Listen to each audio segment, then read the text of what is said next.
hello there, boys and girls, and all of those in between.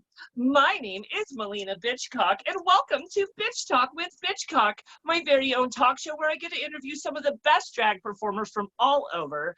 This week, I am so privileged to have the one and only Roxy Diamond. Yes, hi there, Roxy Diamond, and I'm just really excited to get into this interview, and I've known quite a few queens that have done this and inspires me, and they said, oh, you should go ahead and maybe try to get into that, and so here I am. Hey girl, well, how you doing? Are you surviving quarantine over there? Trying the best I can. It's being trying to be stuck indoors all the time, and went from full-time work to part-time work, so kind of hard to make a living, but you learn to survive. I hear you, honey. I went from having a regular income to having no income. So it's definitely a struggle for some of us. But the important thing is that we keep surviving and we keep tracking on, right, babe? Absolutely. Well, I must say that you look absolutely stunning in this hair and dress. It almost looks like cotton candy. I just want a piece. Oh, well, yes, it was, had it styled for me quite a few months ago, and this dress was made by Summerlin Seasons, and so I was like, oh, I think I'm going to wear this because, you know, it's going to put herself out there, and I put her name and wearing what she makes, so, you know.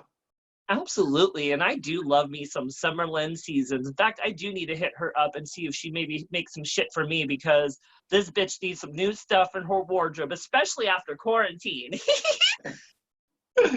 Well, honey, I'm so excited for this interview, and again, I'm so happy to have you here on Bitch Talk. Are you ready to get in the bulk of this interview? I am ready, just willing and ready to have some fun. Ooh, just like the boys on Grindr tell me. Well, honey, I think we should really start at the beginning like you do with most of my guests, and I think we should just ask, when did you actually first start drag? This is like been a year ago. I started March of last year and started at Catch a Rising Star. I went and saw a show. Me and my boyfriend went and saw a show. And then the very next Tuesday decided that I was going to perform because it looked like a lot of fun. Yes. Oh my gosh, that's fantastic. And so you're actually kind of a newer queen, and you've been performing a little over a year then. Yes. Wow, how do you look so good for only be performing a year? Well, let me tell you, it's been a struggle. It's definitely been a struggle. I went from having people try to show me their ways, and then eventually it was, okay, you got to fly on your own. I can't do this with you all the time. You have to learn to do it yourself. So when I had to do it myself, I mean, somebody could paint you all day, and until you put that brush to your face, you're really not going to know how you're going to do it, and you're not going to be able to get better and better until you do it yourself. And so it was pretty much listening to what people tell me, listening to constructive criticism. So a lot of polished and seasoned queens that I know have given me a lot of advice, and I'm taking their advice because the way I look at it is, if you're not looking into taking their advice, you're acting like you're better than they are, and why are they going to waste their time showing you and giving you help? Because obviously they care enough to do so. So there's those little bits of information I just listened to them and practiced and made sure that I take my time, because a lot of them have told me to take your time. It's art, and that's how you make yourself the way you want to be. That's great advice and some fantastic background on you. I love that a lot. You know, a great thing about being a younger queen is getting support from the community and trying to learn kind of what direction you should go with your character, with your style, and your makeup. And so I love that you actually have some of that support. So you mentioned you went to a drag show and you saw your first drag show, and it feels like maybe a little bug bit you at that drag show. Tell us a little bit more. What made you want to be a drag queen? Well, you know, I mean, it's different when you can watch RuPaul, you know, watch a TV show, But when you actually go to a show, and that was the first, Darcel 15 is where I saw my first show, and it was a Catch a Rising Star, one of their shows. And you get to be a totally different person, and you get to step out of being, as I would say, step out of being Josh and be Roxy, or as a flawless being, her boy name. It's you get to be totally something different. I like that it's 9 times out of 10 it's all about glamour. It's the jewelry, it's the makeup, it's the fancy hair, it's the fabulous outfits, the shoes, all 9 yards. Is that you get to be a glamorous woman as soon as you transform yourself into that. Yes, I love everything about being glamorous. Yeah. Well, Miss Roxy, I love that you've kind of found that very glamorous side of you and you kind of started tiptoeing in drag. Now, tell us a little bit about the character you've created that is Roxy Diamond. Well, she's very loving, she's very kind, she loves people, she loves making friends. She definitely loves to be glam. I mean, she's very much, she loves gowns, she loves the gaudy jewelry, she loves just to show herself, looks like Cinderella, as you will, but definitely likes to be like you're going to a ball every time. So it's very much glamorous, very much loving, very much just all around good person. I love that. The best accessory any drag queen can have is a good personality and a kind heart. It's hard to fall in love with a bitchy queen, especially if you work with them backstage and you see all sides of them, not just them on stage. So, girl, keep that in your heart as far as you go in drag, because being kind to one another is going to get you a lot further. Well, my love, why don't you tell me, you talked about you're kind and you're sweet. Do you ever get sassy? I mean, what's the personality that is Roxy? Well, of course, all of us can be catty. So but mine would be catty but playful. If somebody wants to be sarcastic, she knows how to be sarcastic. She knows how to be witty. She knows just giving people a hard time. So she definitely likes to be full of laughter.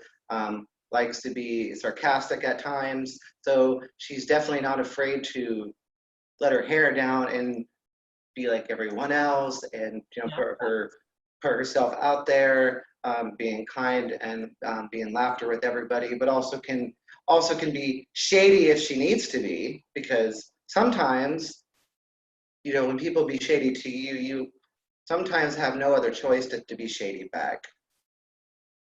Well, I think the only time you should really be shady to people is either when they're coming for you and they're being, assholes, or if you have just a really close relationship with another queen and you can just be shady with them without them getting hurt or getting their feelings, all twisted up. So I definitely understand what you're saying, my love. Now, you mentioned that you really love gowns and jewelry and all of the glamour. Tell us a little bit of the style that is Roxy Diamond. Do you ever tiptoe in any other areas like bar dresses or bodysuits or some of the sexy stuff? Well, I do have some bodysuits. I've gotten a few from a couple queens.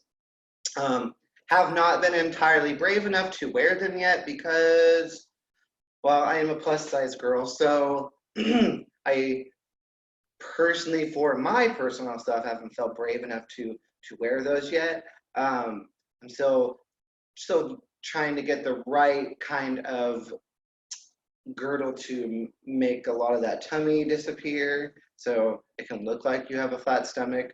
But it's definitely all about what you have and what you wear to sculpt you into that womanly figure. But I do like short skirts, and there's a lot of the drag queens is sequins, but I do like the shorter dresses, because it's you go out to the bar and you can be sexy, slutty, that sort of thing. And like you said, it is about learning how to shape your body. That's the biggest thing. You don't have to have a perfect body to be able to do drag. I think they said a term on RuPaul's Drag Race that really is a great term, and it's proportionizing. And that's learning how to make the tits and the ass look big, but making the center look small. Now, do you pad at all, darling? Yes, actually, I just started padding. Kitty Carrier had made me some hips, so I have started doing that. And let me tell you, from not doing hips and then how having hips, what of a drastic change it actually makes. Oh yes, absolutely. Um, I was one of those stubborn queens for the longest time. It's like, oh, I'm just gonna have a natural body. There's no reason for me to wear hips. And then finally, someone gave me a pair of hips, and I put them on, and I'm like, oh, what was I doing? I look gorgeous. And I loved it because it really proportionized my body. Even when those days I didn't feel very skinny, I was able to put my boobs and hips on and kind of cinch down the middle, and it made me look like I had this rocking body, even if I was bloated as fuck. So you mentioned you do like the bar dresses and you like gowns. What is it about like the jumpsuits and the dance costumes that scare you? Because, you know, again, it's about knowing how to proportionize. Once you learn to proportionize, you should be able to go out there and just rock it, right? Right, absolutely. And I guess a lot of it is I'm still learning some of the proportionizing and stuff like that. And I, a lot of bodysuits are very the skin tight look. And so I want to make sure that I have it a little bit more understanding of that before I decide to just to throw one of those on. Dance around your front room and just with your body and the thing. Don't take it out in public yet, but kind of test drive it and see if it gives you any added confidence. Because, honey, when I started wearing bodysuits, I got an addiction. I bought almost nothing but bodysuits, and I wore them all the time because I felt very sexy, and I feel like bodysuits are a way to feel sexy, even when you don't have a perfect body. So, Miss Roxy, why don't you tell us a little bit where you actually get the inspiration for some of these looks? I would say the person that I would say that inspires me the most is definitely a local drag queen. Oh, She's definitely been there. She's been there with for me some during a really rough time, and that came to the point where she didn't really know me hardly at all at that point. We've seen each other. We've said hi to each other. I knew who Flawless Shade was. She knew who Roxy Diamond was. But Flawless Shade is definitely somebody who's inspired me, has always been kind, has always had kind words to say to me, and to the things that she's really brought to me. And it hits home because I'm like, oh, that makes a lot of sense. She said, if you feel pretty, you are pretty, and that's all that matters. okay. Absolutely. And that's great advice. And I definitely would listen to that. Now, Flawless is a fierce bitch, and she is definitely top of her game out in Portland. The one thing I always love about her is she's so kind and so sweet and very humble. A lot of the time she thinks people don't like her. And doing these interviews, I think almost every Portland girl I've talked to says they look up to Flawless. So Flawless, if you are watching, girl, you're inspiring people left and right. And I just want you to know we all love you and just keep up all the good work, bitch. So, my love, do you have like a signature look or a favorite dress that you love to wear? I actually, believe it or not, I actually do have a favorite dress that I like to wear.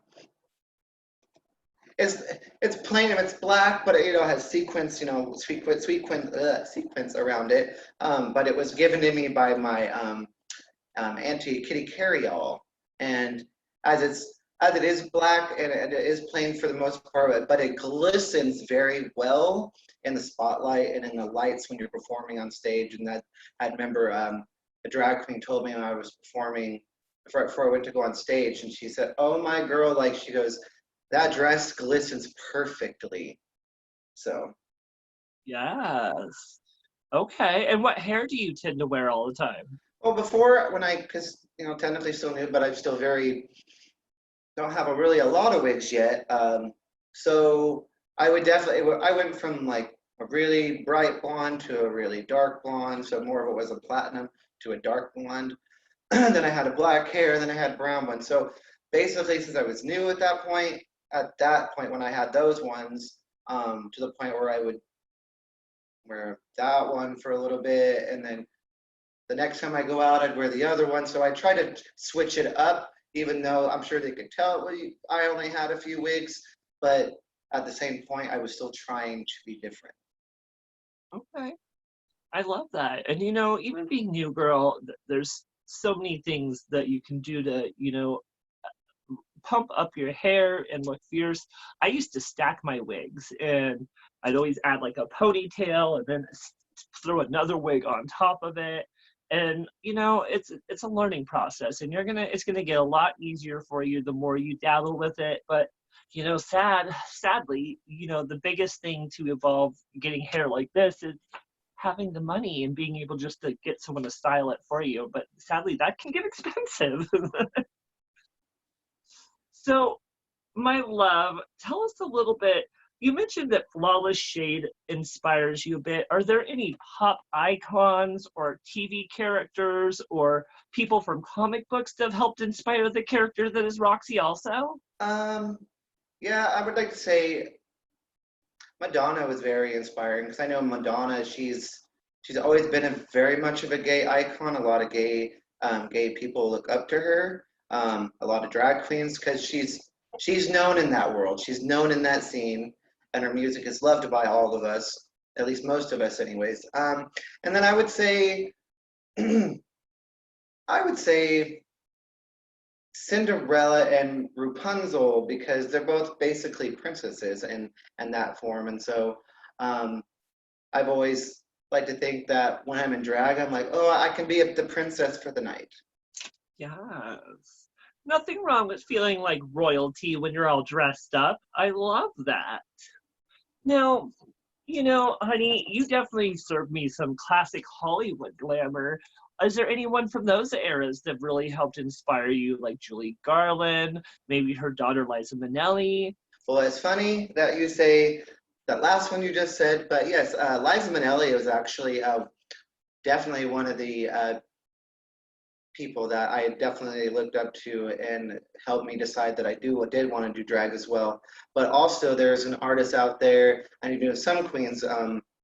I based in Stockton, where I know some queens over in that area. But Eartha Kitt. Oh, tell me what she inspires you, because I love me some Eartha Kitt. Oh no, Eartha Kitt. She has that very unique voice. There's not very many artists out there that have that voice that she has. It's very unique, as well as her look, because she has that very catty, slutty, but glamorous look, but reminds you of old Hollywood. Right. I love that. And you know, I that's why I tend to like the style of like burlesque because it gives you a hint of old Hollywood, but you still gives you the confidence to be sexy. And I really love classic Hollywood style, especially those old ball gowns, the hair with the victory curls. Oh, girl, I mean, it gives me so much life. Mm. You're just so quiet when I give you a response. I'm waiting for you to respond. You just sit there. Oh, I'm just making sure that I don't want to mess up your camera. So, I'm just still trying to play with it. I It's know it's okay. as eye on eye, but I will definitely be more lively. It's okay. I was just like, she's so prim and proper. Oh my goodness. I love it.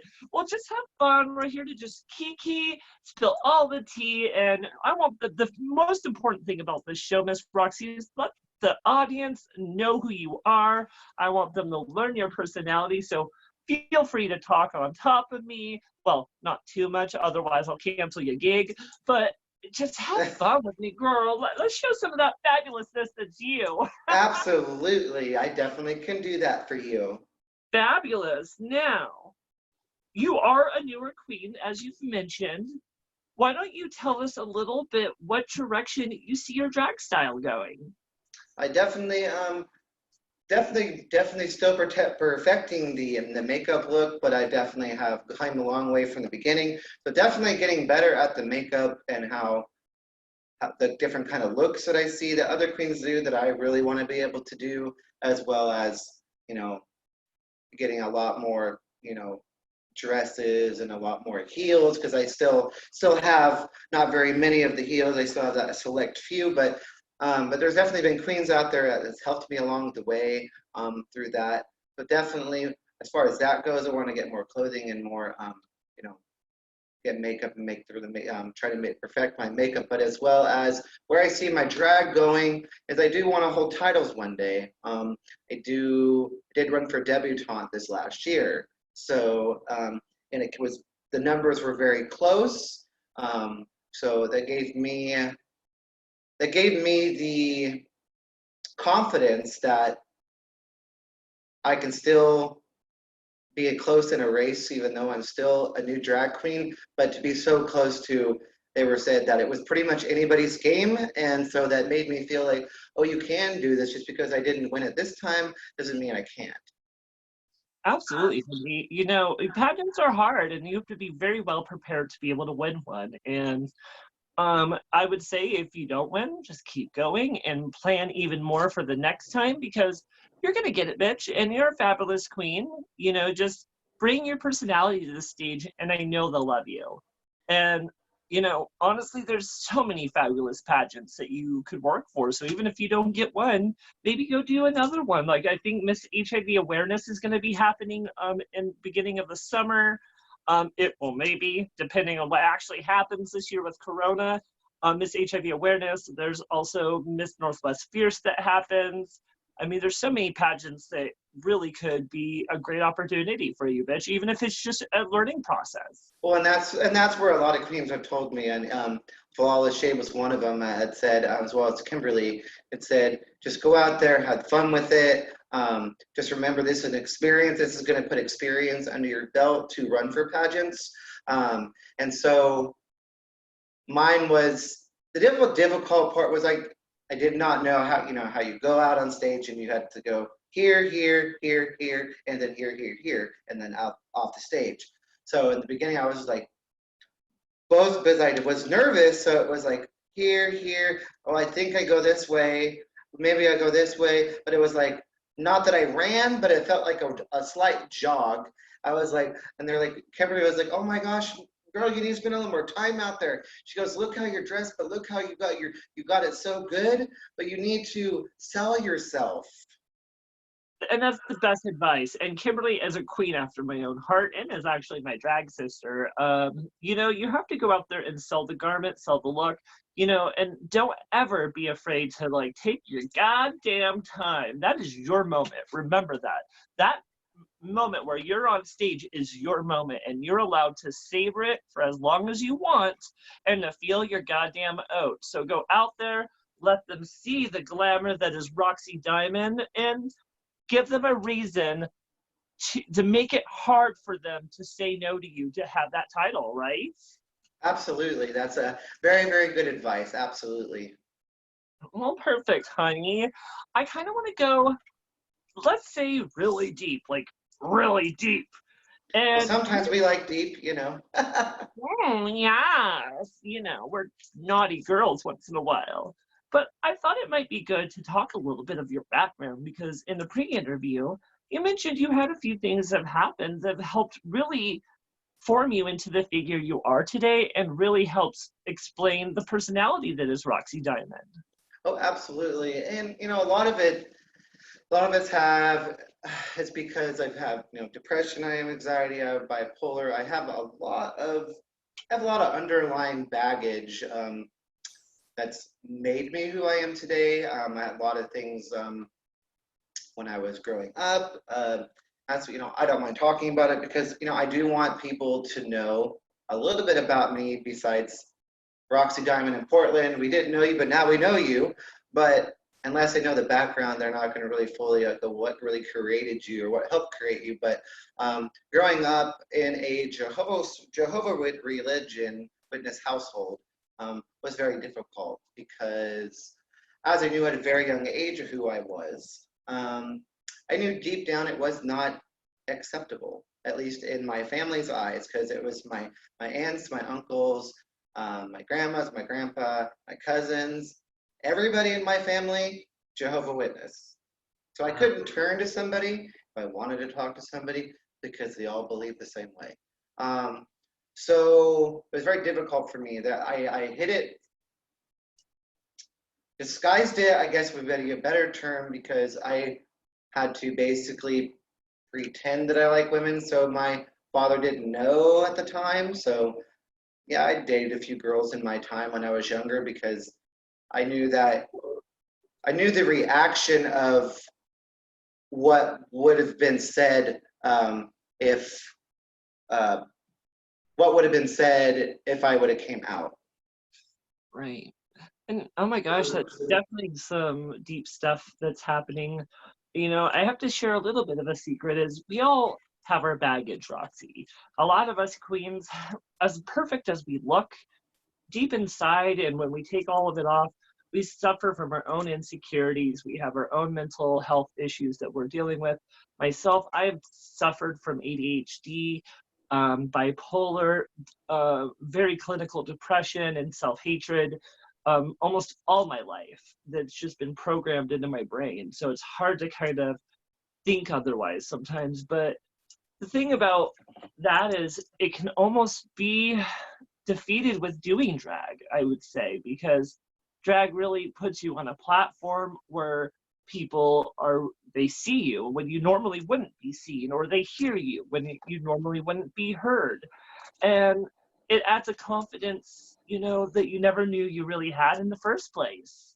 Oh, absolutely. I definitely agree with that. And it was it was definitely hard for to have to pretend all that, because I knew who I was and I knew what I liked, but at a very young age, 16 being very young, your thoughts are still very young and not very polished, um, but to have to take care of yourself and turn into adult at 16, because when you get thrown out, you have no other choice but to start growing up very early.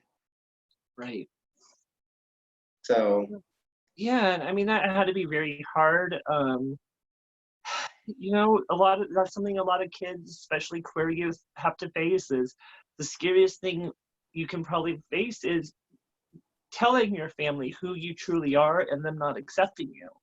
And I think it's something more of us have struggled with, or are struggling with right now if you are a queer youth, because parents come from a different generation, they're raised differently. Sometimes they just don't understand. And I think they deep down want to, but it's either their morals or their religious beliefs sometimes just get in the way. But absolutely.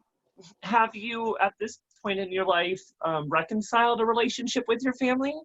Well, let me say how many times I've tried and got shot down every time. So when this whole coronavirus thing came about, naturally I got concerned because my dad is older.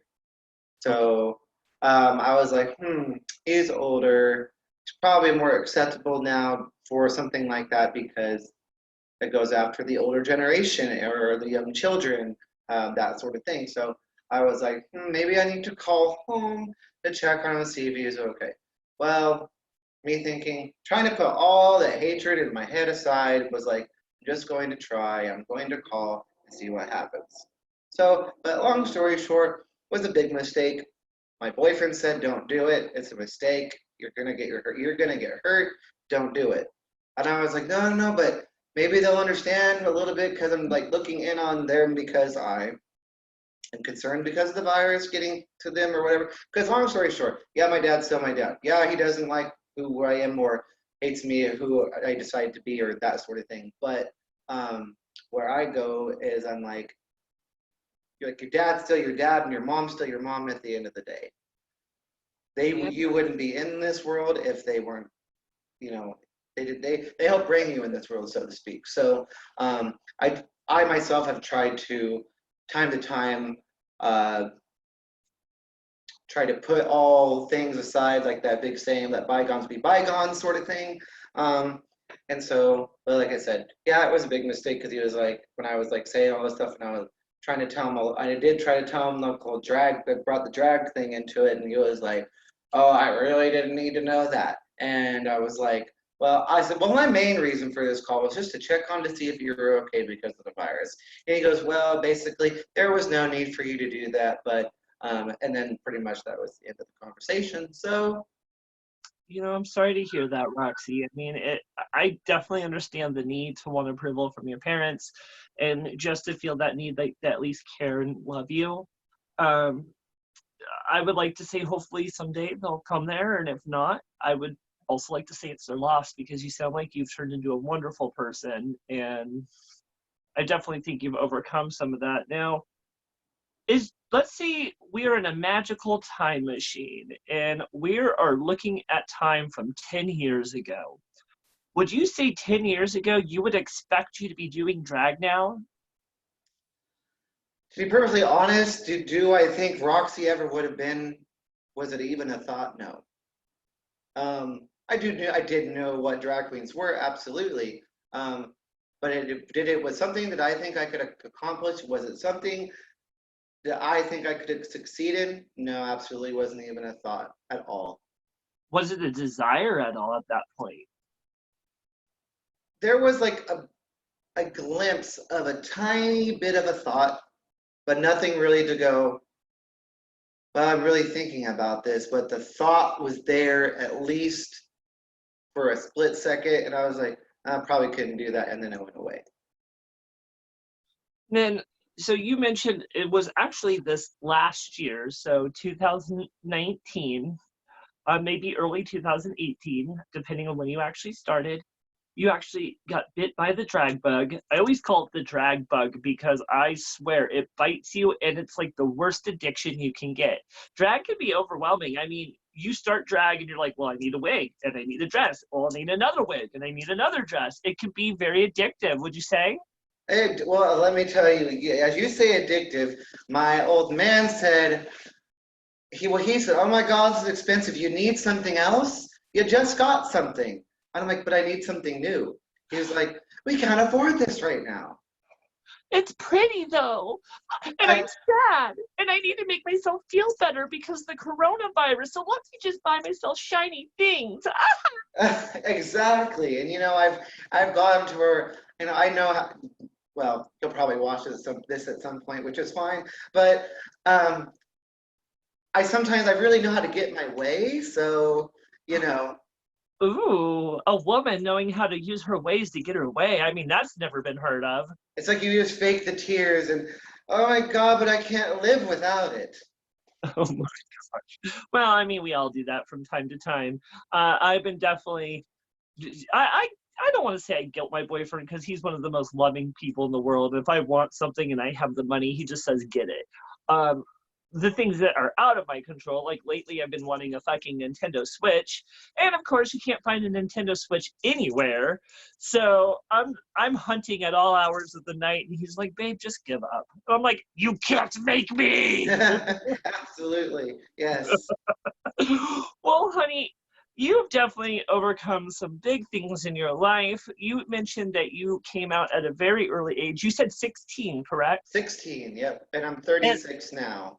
so, wow, 20 years ago you came out. You know, it's funny. I'm 36 too. I came out at 16 also, bitch. Well, you look 22, sweetheart. Oh, honey, it's all that poor primer and the fact that, yeah, I just bathe in the blood of my enemies and it tends to make my skin go. Well, as a lot of queens say that I'm sure you've heard this before, but it takes a lot of work to look this cheap. Oh, honey, I'm not cheap looking. I'm expensive. Well, Well, I'm just saying that some people have that. Well, that's a lot of the famous lines here as a queen. right. Like, oh, it takes this much money, so, you know. But that makes sense. You only have queens like Kimberly Michelle Westwood out there in Portland, so it makes sense that they feel cheap. Absolutely. I mean, I may look like $1 million. She may look like $1 billion, but it's definitely what you do with it, and it's have fun with it. But it's just about you're gonna make it what you want it to be. Absolutely.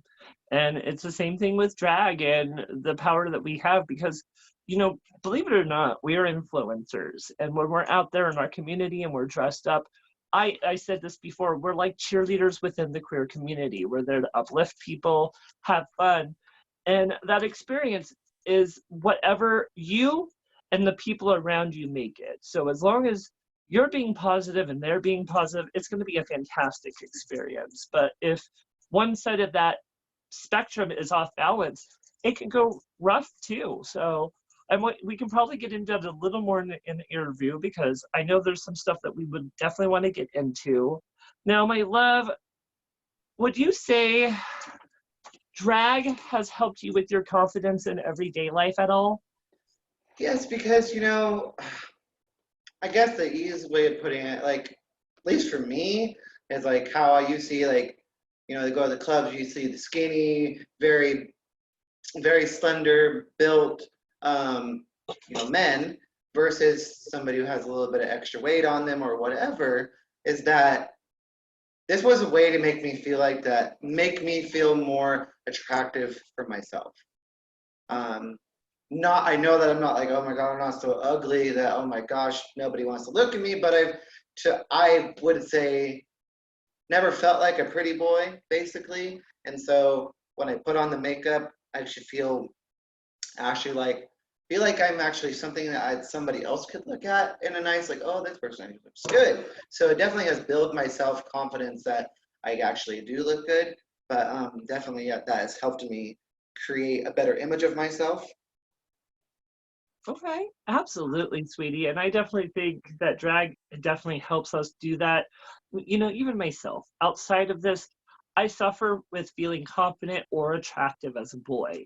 And either I think my face is a little too weird looking, or I'm a little too doughy, or I don't have a six pack. So it can always be hard, especially when you look at like standards of society where men have biceps and six packs and they all look like fucking models. So Yes, yes. and so when you do drag, you're almost taking that power back and you're like, well, who's the model now, motherfucker? Well, my love, you've also mentioned you have a boyfriend and he does support your drag. How has drag actually affected your relationship in everyday life? Everyday life, drag is very demanding. I guess that's a better way of putting it for me because yes, it is something you want to look good every time you step into Maliena. Mm-hmm. You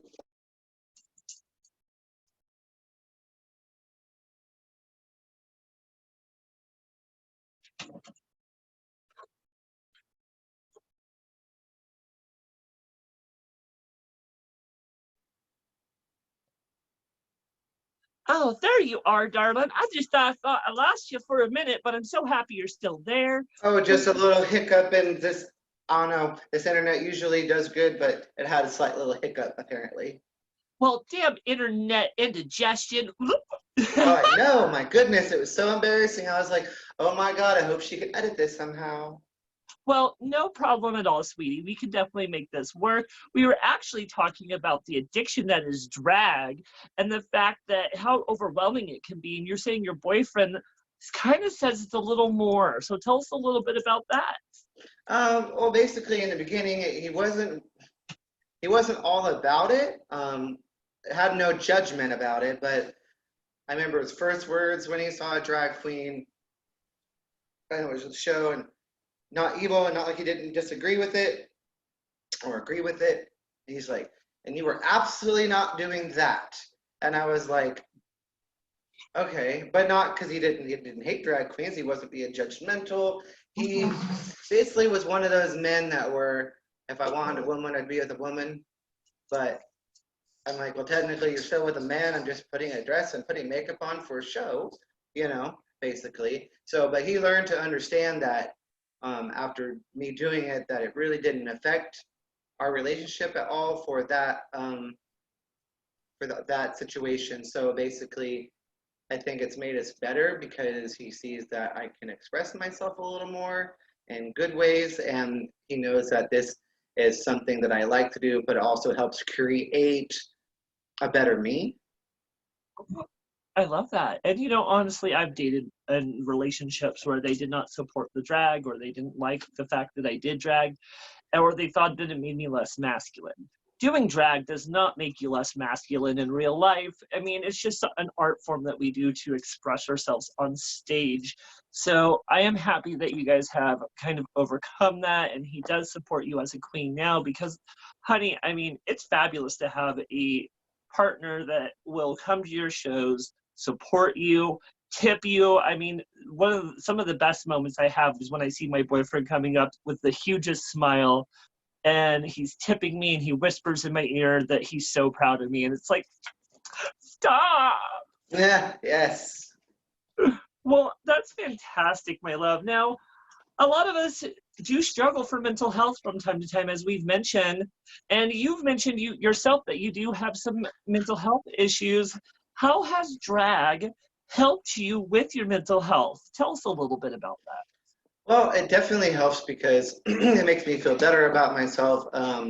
So a lot, imperfections that in my face or my body, so to speak, I feel like that I can cover up and hide when I turn into Roxy. So it helps me boost my self-confidence about myself, and I do feel a lot prettier being Roxy than as being Josh. So it's helped me think positive about me and the things that I do, and know that I can accomplish things a lot better. So it definitely helps me be more appreciative of everything, but also more appreciative of myself.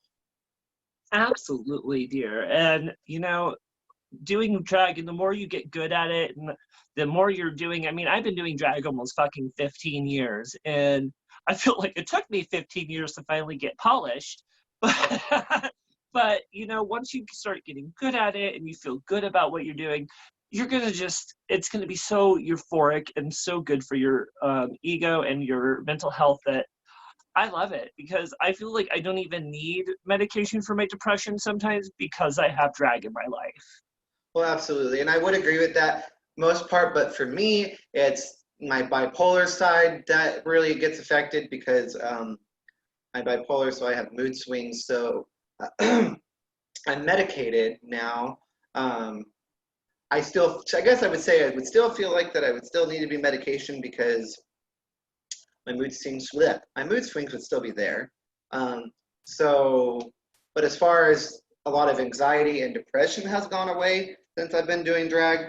Um, so basically, yeah, that has helped. But as far as you can only turn off your mood swings a certain way. So I hear, at least for me. I mean, and I do understand completely. When again, I suffer from bipolar myself, and there's good days and there's bad days. This morning, I had a total fucking meltdown. And I cried. I wanted to throw things across the room, and I was having those voices inside my head telling me I wasn't good enough, or that you're failing in life, or and it's hard to ignore those voices. Well, it is hard to ignore them, and it's how do I say it? Because it's not funny when people hear voices, but it's funny that you say that because my old man, he suffers from the depression, anxiety, PTSD. He's very severely bipolar, definitely worse than me. So you have two people that have a lot of the same issues. He's on stronger medication than I am, versus I'm on Wellbutrin, he's on Prozac. Versus I take one pill a day, he takes 3 in one sitting. So that doesn't make or break somebody. But with the voices part, he hears voices all the time. So it's easy. It's just, so I know what you mean on that. I don't hear voices, but I guess I could imagine what it would be like if I was to hear a voice in my head. Excuse me.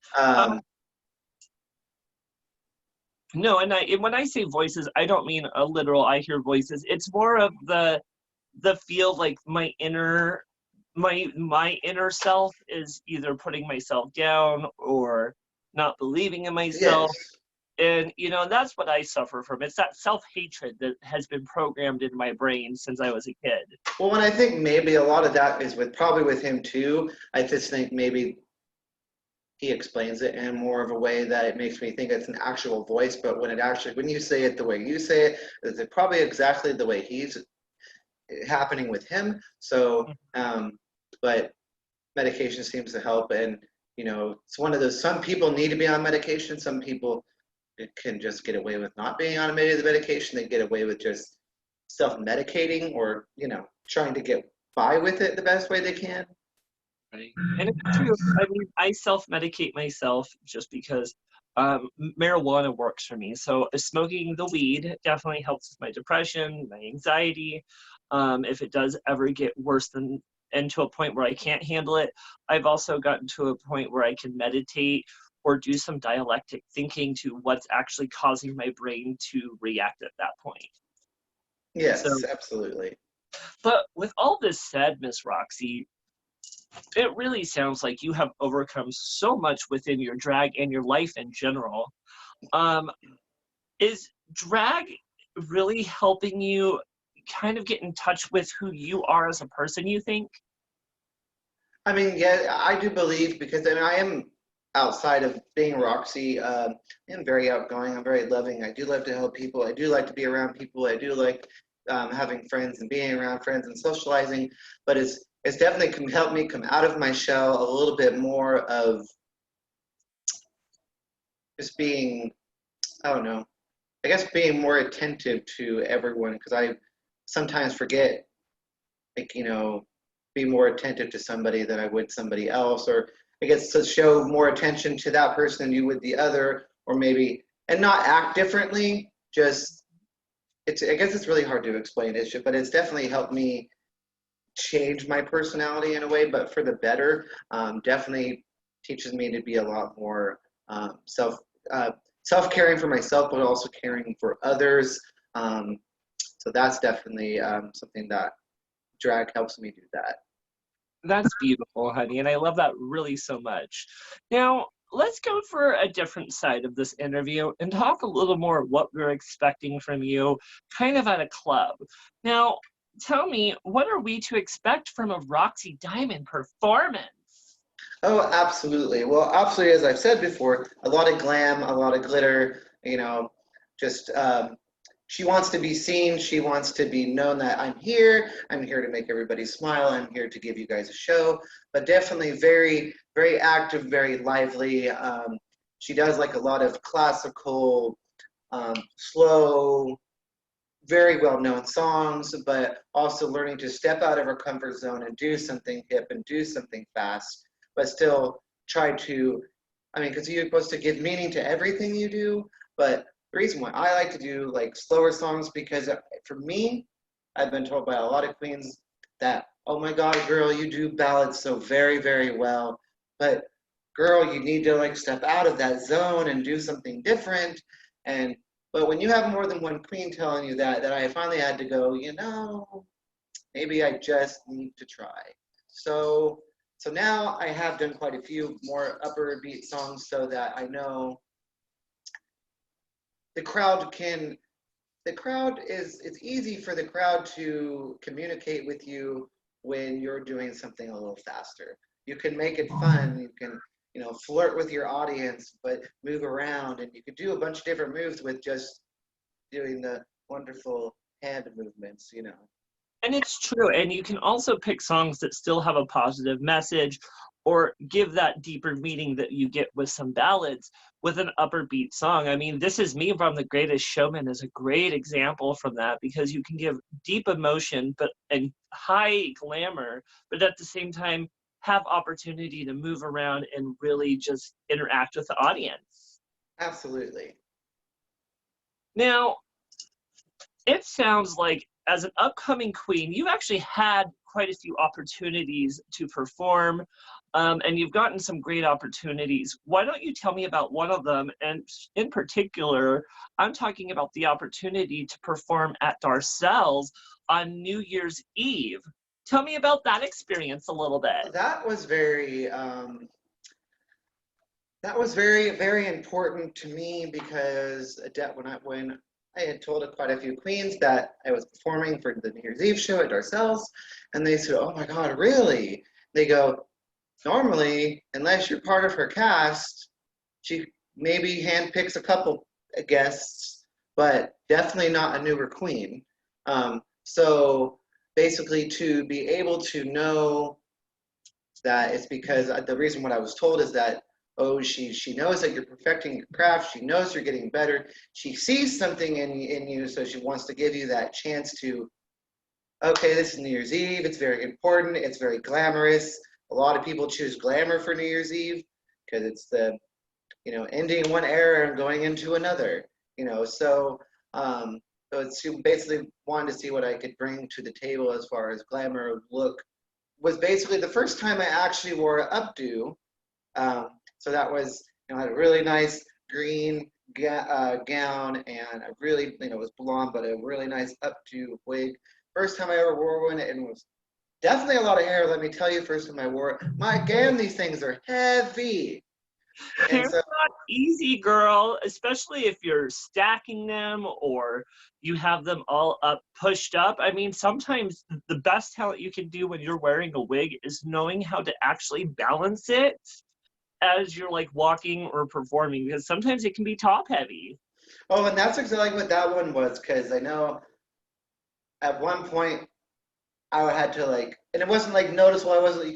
You could tell I wasn't trying to hold it down, but like I felt it move in a weird way. But nonchalantly in my performance, I was like, I had to kind of move it a little, and then but you had to make it part of your performance. Like I'm just kind of pushing my hair down.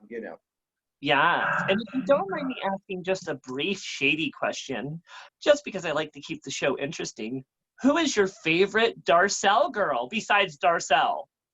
My favorite Darcel girl out of all of them would probably, actually no, not probably. It would actually be Sierra De La Rosa. Oh, I love her.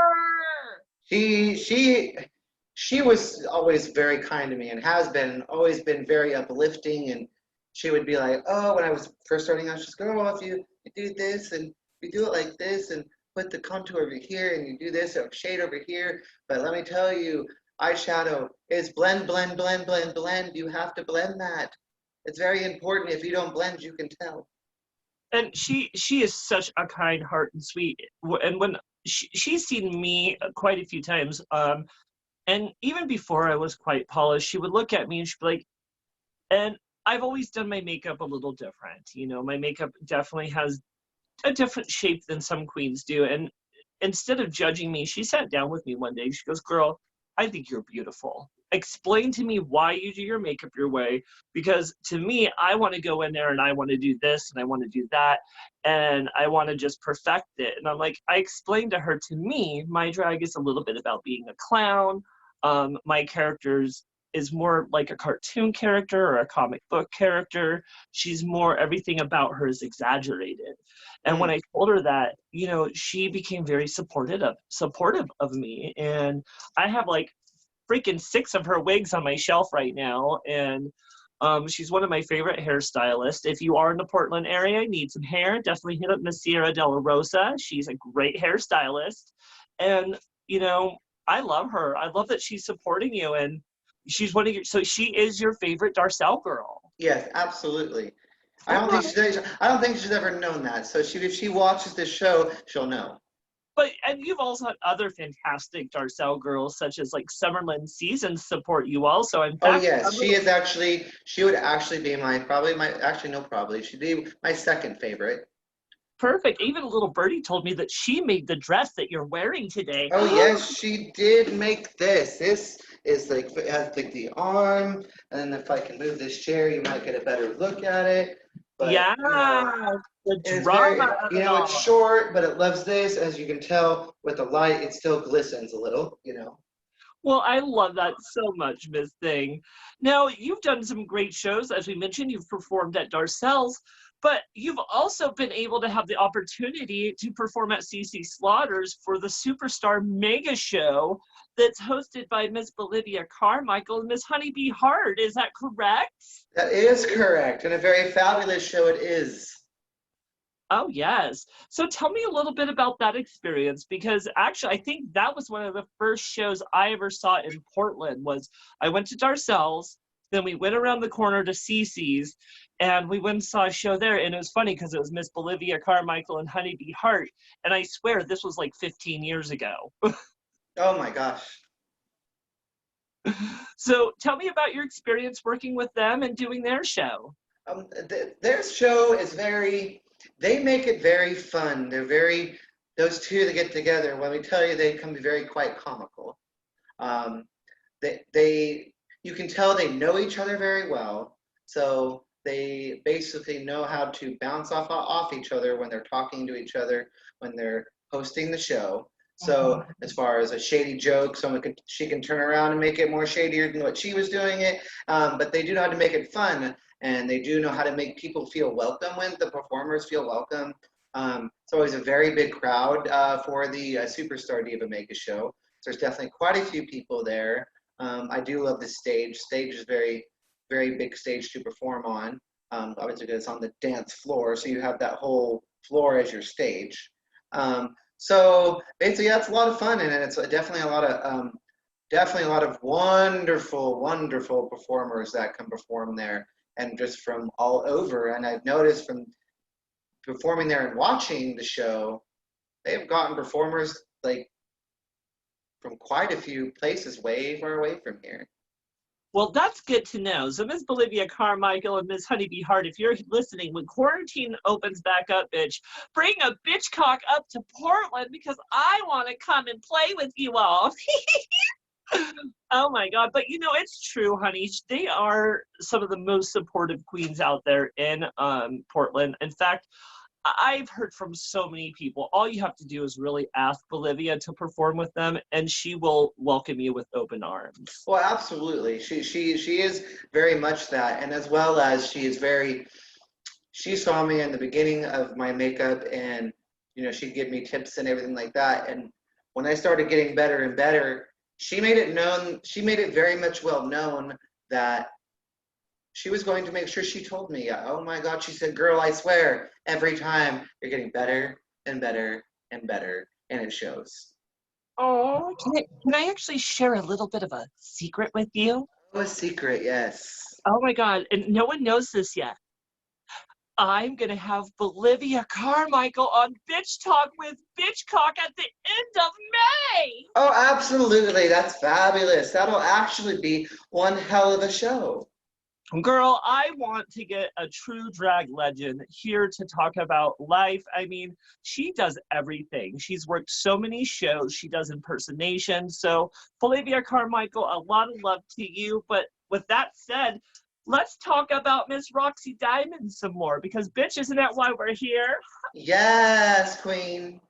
So, as you've mentioned, you've had great opportunities. You performed at some really great shows. Why don't you talk about, how is the Portland drag scene? Is it competitive? Is it difficult at times? Talk about that a little. Let me tell you, it can be very difficult here because I do remember a queen came here. I can't remember her name, but I do remember she came here and she was booked for one of the shows here. So she was, people come perform here. They come have a um, positive show and a positive experience. But it's pretty sad when a queen comes here and they say, I really just don't, some of this I just don't like. And there she goes, I'm seeing a lot of hatred. I'm seeing a lot of drama, very unacceptable drama. And, this person said this about somebody, or this, just a lot of uncalled for catty drama. So unfortunately, there is, and I'm sure it's everywhere you go, but there is definitely a lot of uncalled for drama in the drag scene here in Portland. It's just a lot of them, or it's just a select few, and it's really because I don't even know because I really don't know a lot of people here, and I would never call anybody out in names because I'm not that kind of a person. But but to know that that's there, it's really kind of horrible because we're all supposed to love each other. We're all supposed to build each other up, not break each other down. Not I look better than you. You look horrible. I look beautiful. That's not the way it works. You know, honestly, Roxy, to share a little secret of what I've learned in my 15 years of drag is I've also felt bullied or not accepted within the drag community, or feel like I hear people say things. And this shit does happen no matter where you go, not just Portland. And I don't want you to think it's just the Portland drag scene that's like that, but there are queens who don't either feel secure about where they are in their drag or who get jealous of what the abilities of you're able to do something they can't do. And instead of uplifting and supporting you as a sister, sometimes it's easier for them to get catty and bitchy and to try to tear you down, because in the long run they think it's uplifting themselves and making themselves feel better about themselves, but in the long run it's really not doing anything but damaging a relationship that could be really true. Because I see this so much. There's no one who's going to understand what we're going through as drag performers than another drag performer. Yeah. They understand the pain, they understand the glory, and they also understand the insecurities. So, I mean, anyone who's watching, please stop bullying each other, stop being shady unless you have that relationship with the queen, because it could do more damage than you think, guys. And Roxy, I'm sorry that you've had to face that, but again, it's not just Portland, it's everywhere, and it's something that hopefully is getting better. Yeah, and with that being said too, it's I had my own little battle with that with someone, and I won't, like I said, will not put names out there, but I remember in the beginning of my drag, it was, now let me tell you, it did help me after I thought about it, even though the words were very unkind and very disrespectful. But it's all about how you sell it. But it helped me realize too, maybe I really needed to focus on my makeup just a little better. Maybe I needed to take my time a little better, but it was the way of, your makeup looks horrible, you look disgusting. That to me was a little bit too much in my opinion. I actually remember that, and I was like, I was like, oh my god, I don't want to do drag anymore. I'm done. I remember telling that to my old man. He goes, if that's what you really want to do, I can't stop you. If you want to quit, then quit. But you shouldn't quit because you don't want to be a quitter. And honey, I'm so sorry to hear that. You know, that kind of bullying, it's not acceptable. And we're all beginners, and it makes me almost want to cry, and I'm really sorry, but we need not to bully. You'll run your makeup. Don't do that. No, girl, I wear waterproof. You know, honestly, queens are going to start off. We're not going to look perfect. And for a fucking bitch to think it is okay to come up to you and tell you you look disgusting or your makeup looks bad, fuck that fucking bitch. She's most likely insecure and not confident in the shit she's doing. I'm sorry you ever had to face that. You know, most likely she doesn't know how to handle herself as a person, and probably is threatened that you are, you know, lifting yourself up and you're polishing it out, bitch. So fuck the negative words. Focus on the positive. Well, absolutely, and that's why I said what I said. I won't. I will. You will. As far as we ever get to know each other more and more, you'll know I will never put somebody's name out there because I'm not. I don't like to put anybody out there in a negative thing, even I may think it, but I'm not all about causing drama. I can talk about the situation if I want to, as long as I don't say your name. You may know I'm talking about you, but I didn't call you out.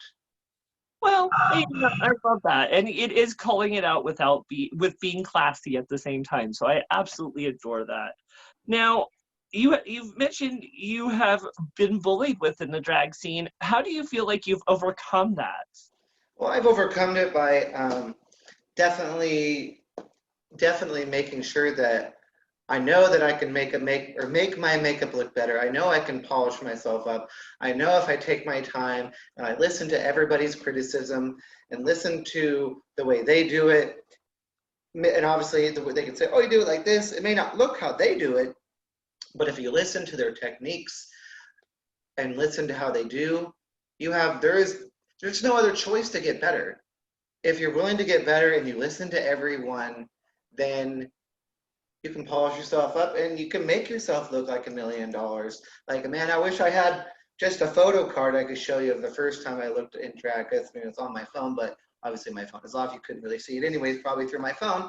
But I look at it, and I remember I showed my man after I was like, I thought, I'm like, oh my God, you let me go out like that.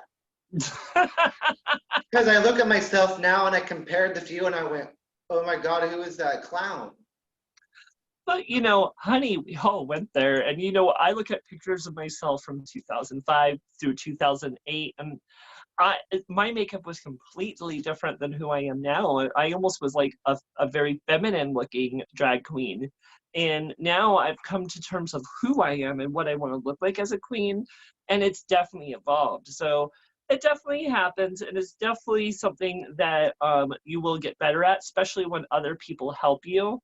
Now, Miss Thing, with that said, I know with this negative shit that's happened in the community, you've also had some amazing queens that have helped uplift you and helped really encourage you. You've mentioned Miss Flawless Shade being such a great inspiration, but you've also mentioned something to me in the interview I feel like we really should talk about, and that was Miss Kitty Carriol and the fact that she actually helped you with your makeup a little bit. Would you talk about that a bit? Yes, she did. I for a while there, my man at the time, he'd go out with me, and for a while there, after, he didn't know this till I didn't know this till after the fact. But what happened was, she took me to her house and was like, I got something for you. We went there, and she sat me down. She tore off all my makeup and said, okay, we're gonna teach you how to do your makeup. We're gonna do step by step. We're gonna do picture, video,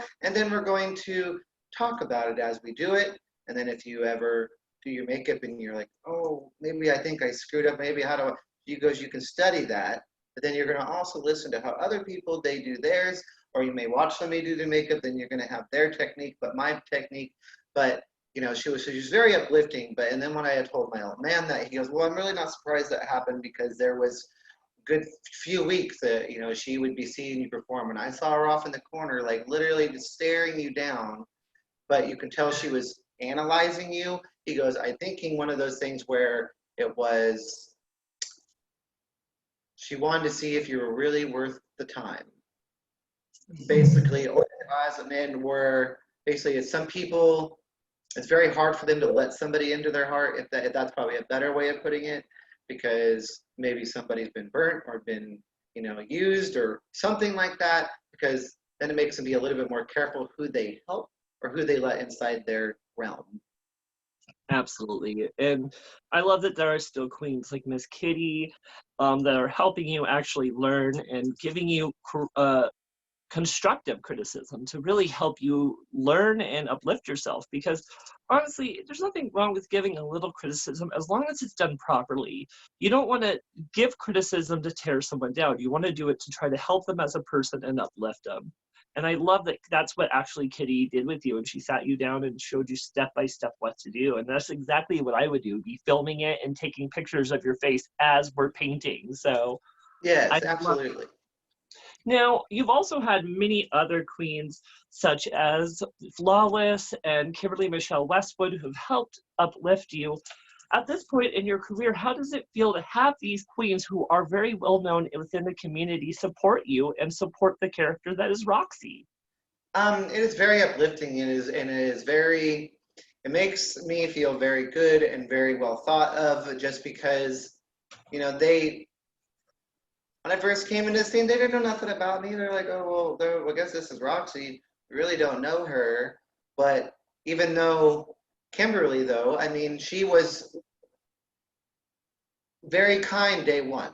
Very uplifting, very loving, very kind.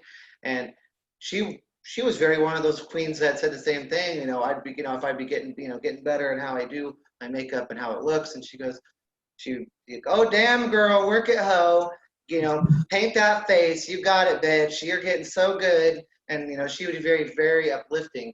But at those queens that, us queens too, is that even like, if I was still in the beginning where I was, they would still have a way of saying it to make it uplift you and make you think about it a little bit, so you can go, well, what can I do to make it better? But still, like, each and every time, well, I like this, but if you did this, it would look so much better. And there's nothing wrong with that at all. And I love that Kimberly did stuff. You know, Kimberly's a great queen. And if you keep her by your side, she will do her best to uplift you and support you as a fellow queen and to make sure that you learn and you are successful at just like her. She's such a good example of what a queen should be, because she's very confident in who she is as a character, but at the same time, she's not afraid to uplift the people around her. Well, absolutely. But I will tell you, that bitch can perform. That Oh, bitch can sell a stage, let me tell you. bitch, it's Kimberly Michelle Westwood. She's fucking perfect. I mean, but you know, honestly, I love her. You know, she has even inspired a queen like me, who I may not be super pretty like she is, but she's her kindness and kind of her humbleness has really helped me as a person, because when I found out that she believed in me as a performer, it almost helped me believe in myself, because Oh, absolutely. she's a well-known performer. She knows what she's fucking doing, and she's loved from almost anyone who meets her. So to have Kimberly support really means a lot. And, you know, I don't think she thinks that, but to us, the people who she shows that support to, it just means the world to us. And Oh, yes, absolutely. And I do remember I watched one of her songs that she did by Demi Lovato. She was performing it for Darcelle's. I don't remember if it was for a special event or not, but the song was called Sober. And I saw her do that song, and I didn't see it live. I saw it. She had posted it to YouTube, and it was her and somebody else. But she did as you would see these wonderful dance moves, as you would imagine, like in ballet, a top jumping up in the air and a man catching you, and that sort of thing. You do these weird back things, and they twirl you around and stuff like that. And I was like, oh my God, that girl can sell that. Like, oh my goodness. So I did one of her songs, and I remember I performed it. I performed it at Valentine's. There's a little tiny bar in Old Town. Atlas, also known as Nene Dominatrix. She's actually a really nice queen.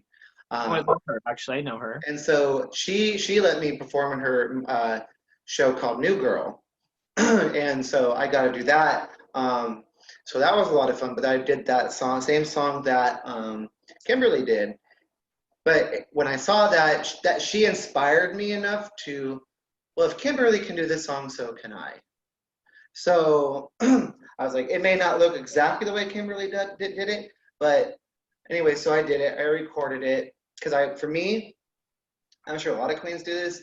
I like to record myself because then I like to see myself and I can critique myself in my own way to make if I did this in my performance, I could do, well, maybe I did that wrong, but if I did it this way, it may look better.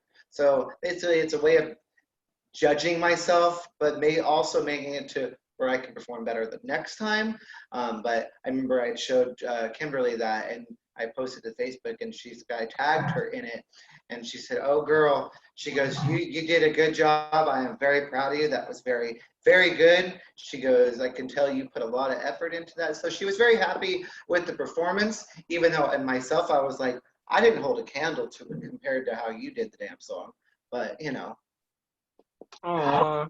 And I love that. And, you know, you'll see other queens do performances and it kind of will inspire you. And I've had that happen to myself. And I love that Kimberly has done that for you, honey, because she is a fierce bitch and she is a force to be reckoned with. Now, I really do love that you have gone through such a large evolution just through this last year.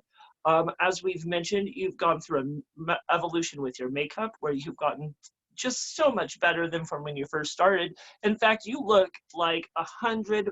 Well, actually, let's boost that number up like $1,000 today, girl, because you look beautiful. You got that beautiful hair.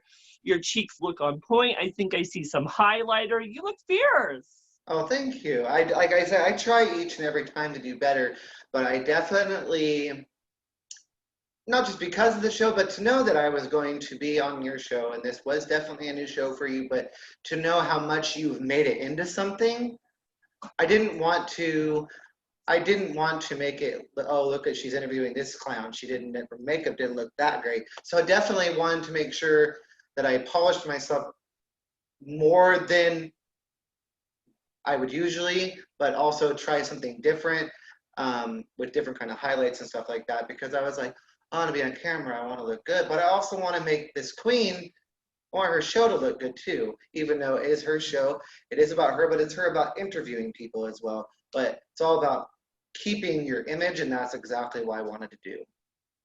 Oh, honey, first and foremost, I want to say thank you for even saying that this show is blowing up, because it's just an experiment. It's something I do to have fun and to uplift my community. But you did tell me though. I remember you told me, but I remember you think you posted it as well. You just tried this as a thing, and it went kaboom. It did. I mean, I did not expect to have the support I have gotten from the community. And the fact that I thought, okay, I'm going to get 1 or 2 interviews and I'll be lucky to get that. I'm fully booked until June at this point. So let And me then, tell you, that should tell you, girl, you got it. You can sell it. You are a little bit more fierce, and you make yourself believe. well, it's true. I appreciate that so much, because, again, we're our own worst enemies, and sometimes it's easy for us just to see or even belittle something we do. So I hear it, bitch. Even us professional bitches still do it. Well, yeah, I just want to make sure that if when you're having that inner demon talk to you, or whatever self stuff going on with you, just be like, always people tell me is, I'm beautiful, I'm smart, I'm successful, I can make myself be what I want to be, and I know I'm good at what I do. But if you tell yourself that, to me, at least for me too, it helps you build your self-confidence. And if you build yourself up, then there's no room to go down, but just up. And I believe that if you do that, that's something you could do to make things better, because your makeup is awesome. Like, it is beautiful. It is great. Like with your eyes that you do up here, the eyeshadow thing, or not the eyeshadow thing, it's the eyeliner with it up here. I try to do that. Oh, girl, if you don't even know, when I said, I'm going to try something new, it didn't work. So I had to take it off, and I had to redo my bottom of my eyes, because I was like, I don't know if it's all about the eyeliner pencil you're using or whatever, but I couldn't get the pointy. I couldn't. Everybody else can do it, but I've tried, and I absolutely cannot do it. Honey, it's a struggle. I mean, honestly, have the hardest time with my makeup still to this day, and sometimes getting the point up here. I mean, you could see me cussing and throwing my liquid eyeliner across the room, like, fuck this, god damn it, I'm over it. And, you know, it can be a struggle at times. Now, the trick I do, it's an unnecessary trick, but it helps me, is once I get everything flattened out and I have my foundation and my powders on, before I put anything on my eyes, I black out my lid and I create this point with just black eyeshadow. And then I put on the rest of my eye from there. And then afterwards, I take liquid eyeliner and I use the eyeshadow that's right here as a guide, and I liquid on top of it, so it looks more matte and more shiny and like a little more professional, a little more sharp. Okay, that makes a lot. That makes a lot of sense. Yeah, so it's a learning process. Just don't give up. Keep working on it and evolving. Now, speaking of makeup skills and what you can do with the power of makeup, have you actually ever considered doing maybe like a celebrity or character impersonation? Oh, I have tried, and I was told it was good, but the only one I think I've ever tried. I've tried two: Celine Dion and Bette Midler, Ooh, yes. because I do love them both. And Bette Midler, she's very classy. She reminds me of old school Hollywood. Bette Midler. She is to that age where she's been around for a while, you know. And I remember I really fell in love with her in a movie. I don't know, the movie may be on the tip of your tongue, but I'm going to say it, and you can tell me whether it's the movie you thought of, but Beaches. Oh, it was exactly what I was thinking. Movie, oh my God. Man, girl, waterworks every time I watch that movie. I could watch it a million times, but it's still like, oh my gosh, it's so sad. So, but like her music in that whole entire movie was very capturing, and especially the ones where, and at the end, near the end of the movie, where they took her to the cabin so that she could die. And it was like that song, it fit that moment, but it was also enough to drag everybody's tears out.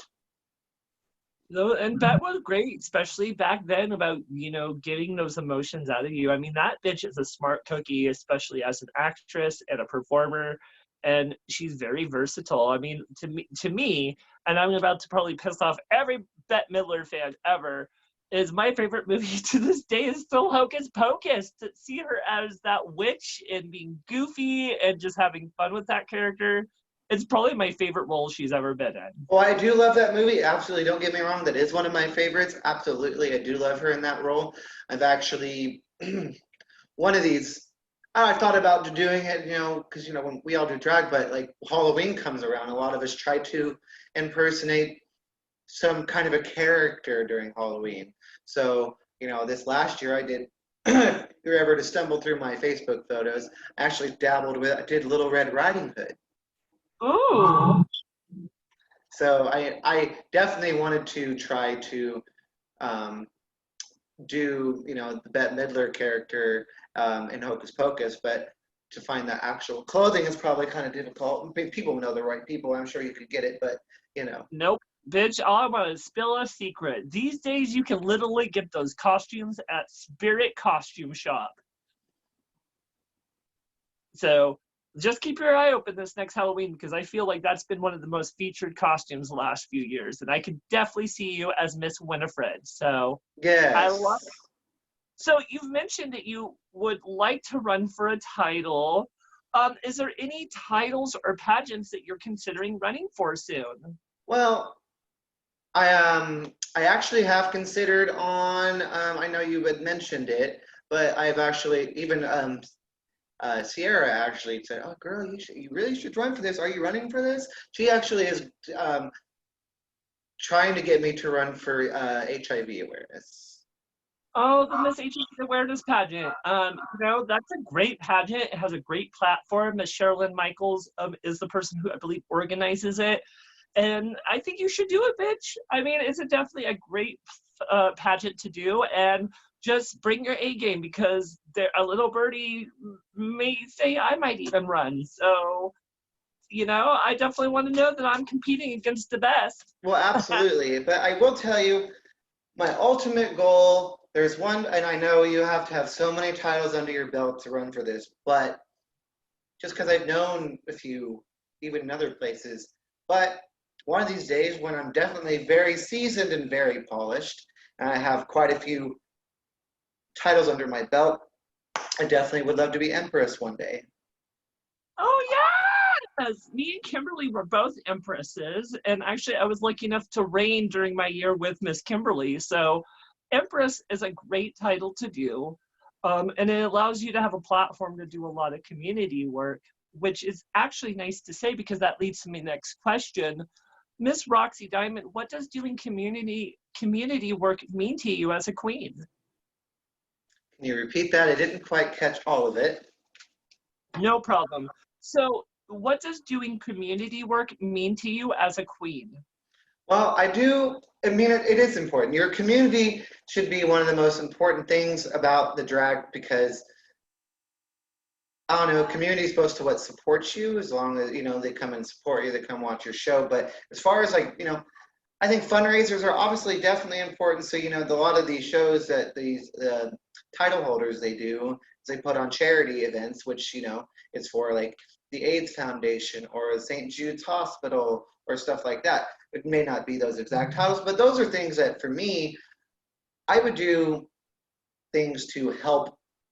I would do charities to help someone or something or a community, because that, to me, that's important, because I would want to give back or help somebody or help people in need, because that's the kind of person Roxy is. I love that, Mitch, and that's definitely what you need to have, that mentality when you run for these titles, because it's not just about that shiny hat. It's actually about doing the work, making a difference, and representing. So I love that you already know what you need to put into it. Now, Miss Roxy, we only have a few more questions, and then we're actually going to be moving into a little game that we have planned. what are we, what is the ultimate goal you have for Miss Roxy? The ultimate goal is definitely be successful and definitely be known in the community of Portland as well as other places in the world. You know, there's many places that the Empress, you go quite a few places. A lot of events that you're expected to go to that aren't really local. They're kind of far away. So yeah, definitely. I definitely want to be successful enough so I can travel, get my name out there through other places, so that people can actually get to know Roxy everywhere. I love that. And it definitely just takes a little work, but you're gonna do it, girl. And Empress definitely, like you said, it's a lot of travel, it's a lot of going to different places, getting to know people. And it really does do something for your soul to be Empress, because to me, my year of being princess and being Empress, it was 2 different years, really helped polish me out, teach me a lot of things as a queen. It definitely taught me when to keep my mouth shut. Because I definitely struggled with that at times. So I definitely think that would be a fantastic goal to see you do. My love, what's something that we should ultimately know about Roxy Diamond that we don't yet? Just that I haven't said this, but I do want people to know that I am a force to be reckoned with. Maybe not yet, but you know what? The fierce Roxy Diamond's coming. You just have to wait. Well, girl, I can definitely tell you have a lot of drive and a lot of ambition. So, you know what? Just keep believing in yourself, and you're honestly going to do some big things. Don't let anyone tell you otherwise. And okay, let's see where we are. So, Miss Roxy, when all the bars open up and we are allowed out of quarantine, what are we to expect next from Miss Roxy Diamond? Are there any regular shows that you may perform at? Oh yes, I do. Usually it's the March through August, and it's the Catch a Rising Star, hosted by the beautiful, magnificent Poison Marie Waters. So it's definitely a show that I'm definitely very, very excited to get back into. The other thing, it usually goes March to August. So the wonderful Darcel, oldest performing drag queen still in America, still 89 I think it is, still performing, still looking fabulous, still just, oh my gosh, wow. She may not wear high heels anymore, but she still has bedazzled slippers, and they do look very good. She still gets up on that stage. She still performs. And she still wears her buttless chaps. Yes, and she does wear those. Yes, absolutely. But she is definitely, she still is, but she is a force to be reckoned with. And obviously, I've seen when I was new and I was going to Darcel's just her first bit in the beginning, and listening to her story and then her love story, as well as how Darcel 15, the Darcel bar even became about. It wasn't Darcel's at first, so it was, she definitely turned, no, how do I put this? She was never not nothing, but she made herself even more than what she was in the beginning. She definitely created her own dynasty and has definitely created a name for herself. You can go anywhere within the United States and say the name Darcel, and they're going to know exactly who you're talking about. So that is one fierce bitch, and again, she is a force to be reckoned with. Now, Miss Roxy, girl, I'm so happy you definitely came on Bitch Talk with Bitchcock. I really think we were able to learn a little something about you. How did you like the experience? That was very, very wonderful experience. Definitely something I never would have thought that I would have been involved in. I mean, obviously, yeah, we're not on national television, but here's the deal with that, though. It's been put on YouTube. Anybody from anywhere could find it. Mm-hmm. So basically, and that's where I was hoping you would think, potentially somebody really important somewhere could see your show and be like, hey, I have an idea for you. Let's produce you. It's something that could do something how it is now, but this could blow up even more, but it may take time. So it's something that always let it be something, because it is something, but always know that it could turn into something even more than what it is now. And to know that very fabulous idea that you even had the courage to even bring something to the table. Because I'm sure when you even thought about it, maybe you were scared. Maybe you didn't know how it was going to turn out. But you know what? You put your freaking pedal to the metal, put your high heels on, put your face on, and you said, you know what, I'm going to do it, and we'll see how it works, and hopefully it doesn't flop. I appreciate that so much, baby. And it definitely was some fears that I've had. And, you know, honestly, Bitch Talk with Bitchcock was an idea of I wanted to do like this for years. In fact, something a lot of people don't know is Bitch Talk with Bitchcock was a radio show for a year and a half on the rock station out in Southern Oregon. And when that show ended, I wanted to kind of take it a different direction. So many years after that, we are here, and I decided I wanted to do it what originally I wanted this platform to be, and that's supporting and interviewing local performers, because every single one of you has a unique and fabulous story. It just needs to be heard. Well, absolutely, but that's what and that's a good thing, because you can dig into whoever you're interviewing, and finding out what you would like and they would want for the people to know that watch the show, but also you get to become one with who you're interviewing and get to know a little bit more about them. Just like I didn't really know anything about you at all, never heard about you. Not saying a bad thing, but I don't do a lot of research either, so that's probably my fault too. But but when I heard about the show, actually, because I saw one of your videos when I was like, "Oh, what's this?" And I had watched the show, and I was like, "Hmm." And I was like, "Well, maybe she's looking for more." So then I looked you up. Oh, well, I love that. And you know, it's all about featuring everyone. I want this show to feature polished queens, newer queens, drag kings, trans performers, non-binary performers. I mean, this platform is to support everyone, and I'm really happy that it really inspired you and helped you to come talk to me, because, honey, it gave you a platform to talk also. So I love that so much. How can people follow or support you on social media?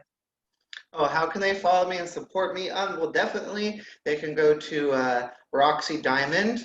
I'm sure it'll pop up just that way, but if it doesn't pop up with just those two parts of the name, it's Roxy Diamond Isham, which is spelled Isham, which is basically is ham, but pronounced Isham. So altogether, Roxy Diamond Isham.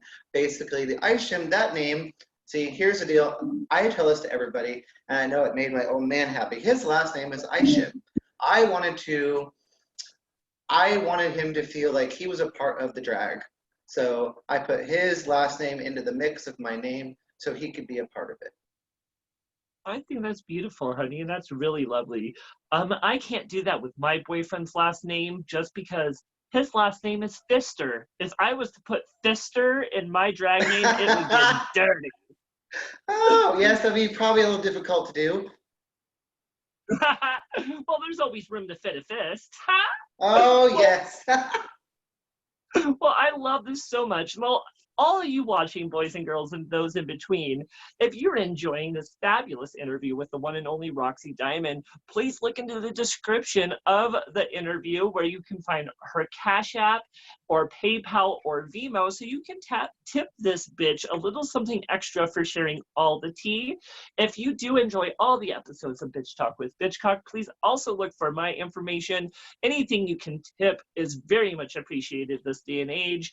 In fact, you can also buy merchandise, you can send money, you can send nudes, do anything you can do just to keep the positive energy flowing, because it makes it so much easier to do this, especially when you're running out of makeup during quarantine. Yes. Yes. Well, I want to encourage you all to tune into the next episode of Bitch Talk with Bitchcock this Friday on May 1st. We have such a huge guest. They are a Portland legend, and they have done so much within their drag career. Is the one and only Bougie Cherry. Oh, I always love Yes, cherries. You could always pop my cherry. yes. So I want you to all to tune in this Friday. It's going to be a fantastic show. Well, honey, that means you survived Bitch Talk with Bitchcock, but we have a little game to play. Are you ready? Oh, I'm ready. I love games. So we're going to play a new game for Bitch Talk with Bitchcock. And this little game I like to call Inspire or Fire. Oh my goodness. Yes. And how this is going to work is I'm going to name a couple of names to you. And you're just going to tell me a brief something if they inspire you or if you just want to fire them completely. Yeah. So we're going to start with the one and only Kimberly Michelle Westwood. Well, that's very easy. Obviously, within the interview, obviously I've said a lot of kind things about her, so it's probably very easy for me to say inspire. Oh, yeah. And she inspired me because she let me know that it was okay to be a new queen. It was okay to be new. It was okay not to know much about makeup, but she was like, you may know not a lot of stuff, but I can help you too. Okay, perfect. How about Stephanie A. Mercury experience? Stephanie, that is another good one because very easy for me to say. I'm definitely inspired. And I will say that because she was another one that was there for me. Another one, well, I also put this out there. She won't take shit from absolutely nobody. And you don't step on her because she'll fucking mow you down. So she's very definitely encouraging. She is very, very careful who she lets in her realm. She's definitely very inspiring. If you get close with her, she's definitely very helpful. She doesn't just help out anybody, but she's one of those things where you want to be careful who you help. Absolutely. Let's go into a pop icon. How about Lady Gaga? Lady Gaga. Well, as I do love her, and not saying that maybe she's not inspiring, because she's inspired. This is going to be one of a catch-22. Inspired, but in this case, I would probably have to fire. The tea of it all. Oh my. If Lady Gaga sees this, she's going to come find me, probably. Bitch, she's going to be coming for you, meeting you in the parking lot. Okay, for your next one, this is a trick question. The one and only Maliena Bitchcock. Well, so that, I mean, this, not that it's not difficult, but see, it's not one of those that you're on camera with me. You can hear what I say. Would I be worried about what you thought? Because we all have our judges of how we would feel about somebody, the first talk, whatever. But I'm not saying this because we're on camera. I'm saying this because I've gathered from what I've talked to you online. I've talked to you during this interview. I've got to know who you are as well. So definitely inspire, because you're definitely a force to be reckoned with. You're definitely a very kind and loving person, and I can tell that you do have a heart of gold and that you do love people, but you're also one of those people, as well as you're very careful who you let into your circle. Thank you. I love it. Oh my gosh, yes. Okay, we're going to do one more, then we're going to go into our next game. The one and only RuPaul. Oh, that's so easy. That girl would be inspired. She keeps her job all day long because she's absolutely fabulous in everything she do, and her makeup's fabulous, her gowns are fabulous, or anything she wears. She's just a knockout. She knows her job. She knows her business. She knows what to do. That's definitely somebody you would want on your side, 100%. Absolutely. Well, girl, you survived Inspire or Fire, but we have one last game, which is a Bitch Talk with Bitchcock favorite that we like to call Marry, Kai Kai, or Cancel. And how this will work is I will name 3 names, and you will tell me who you would marry and who you would Kai Kai and whose shows you would cancel completely. Okay. Are you ready for round 1? Oh, I'm always ready, but we'll see how this turns out, because you never know what somebody might say. Well, again, this is all for fun. Anyone whose name is mentioned, please don't get mad or butthurt or send any hate mail. This is just meant for humor purposes. Absolutely. So for round 1, we have Miss Kitty Carryall, Miss Nikki Entourage, and Poison Waters. So it was marry, cancel, and what was that middle? Kai Kai, that means you fuck them.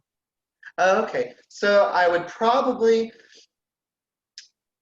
oh God, this is hard. Because they're all just lovely people. So Poison Waters I would marry, and cancel.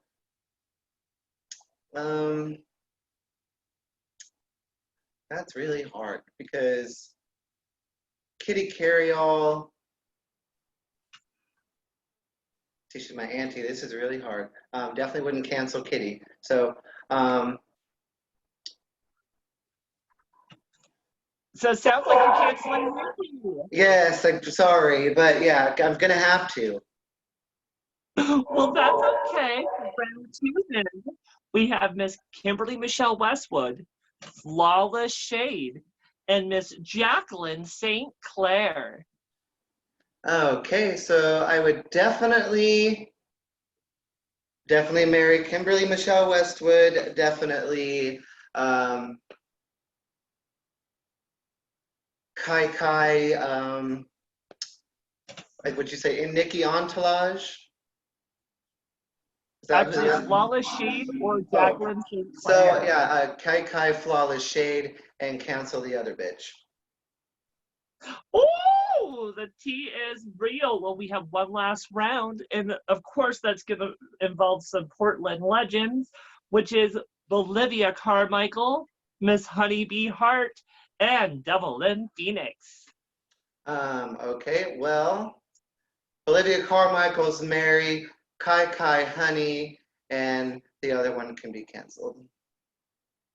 I love it. Oh my God, you got through that game quickly, which is fantastic because that means you survived the full interview of Bitch Talk with Bitchcock. Yes, Queen. Well, I'm again so happy you came on my show, Roxy. You were such a fun interview, and I really did have a great time just chit-chatting with you and getting to know you. I really can't wait to perform with you in the near future. Absolutely, and as the same to you, I definitely can't wait to see you come through Portland and definitely show me what kind of performer you are because I know you know how to paint a face. So I definitely know that you are definitely somebody that probably knows how to perform a great deal. Oh, bitch, I love to tear up a stage. So next time I come to Portland, I'll definitely let you know.